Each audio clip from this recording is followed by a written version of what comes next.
তালা ঝুলছে বিশ্ববিদ্যালয়ের প্রধান ফটকে, চেয়ার টেবিল ফেলে তৈরি করা হয়েছে ব্যারিকেড। নবনিযুক্ত উপাচার্যকে প্রত্যাখ্যান করে আন্দোলনে অচল গাজীপুরের ঢাকা প্রকৌশল ও প্রযুক্তি বিশ্ববিদ্যালয় ডুয়েট।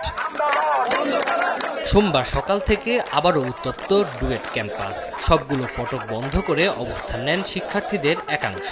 মূলত বিশ্ববিদ্যালয়ের নতুন উপাচার্যের প্রবেশ ঠেকাতেই এই মহড়া। যে কোনো অপ্রীতিকর ঘটনা মোকাবেলায় গেটের বাইরে অবস্থান নিয়েছে বিপুল সংখ্যক পুলিশ।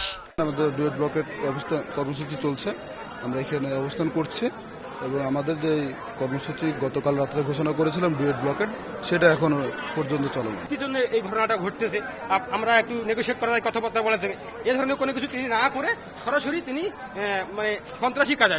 সন্ত্রাসী কায়দায় আমাদের ক্যাম্পাসে প্রবেশ করার চেষ্টা করেছেন। আন্দোলনরত শিক্ষার্থীরা জানান, ডুয়েট একটি বিশেষায়িত প্রকৌশল বিশ্ববিদ্যালয়। এখানকার একাডেমিক ও প্রশাসনিক বাস্তবতা ভিন্ন। বিশ্ববিদ্যালয় শিক্ষকদের মধ্য থেকেই উপাচার্য নিয়োগ সহ 3 দফা দাবি তাদের। ডুয়েটে পূর্ব থেকে কর্মরত একজন শিক্ষককে যথাযথ ক্রাইটেরিয়ার মধ্যে দিয়ে বিসি হিসেবে নিয়োগ দান করুক। আমি কিন্তু ওনাকে একদম পরিষ্কার বলছি যে আমাদের ভিতরের পিকচারটা এইরকম, প্লাস আমি হেড অফিসের হেডকোয়ার্টারে কিন্তু আমরা আমাদের মেসেজগুলো পৌঁছানোর ব্যবস্থা করছি। এদিকে পটুয়াখালী বিজ্ঞান ও প্রযুক্তি বিশ্ববিদ্যালয়ের ভিসি অপসারণ ও আন্দোলনকারীদের উপর হামলার প্রতিবাদে 8ম দিনের মতো কর্মবিরতি, অবস্থান কর্মসূচি ও বিক্ষোভ সমাবেশ করেছে শিক্ষক ও কর্মচারীরা। তানজিল হাসনাত, সময় সংবাদ।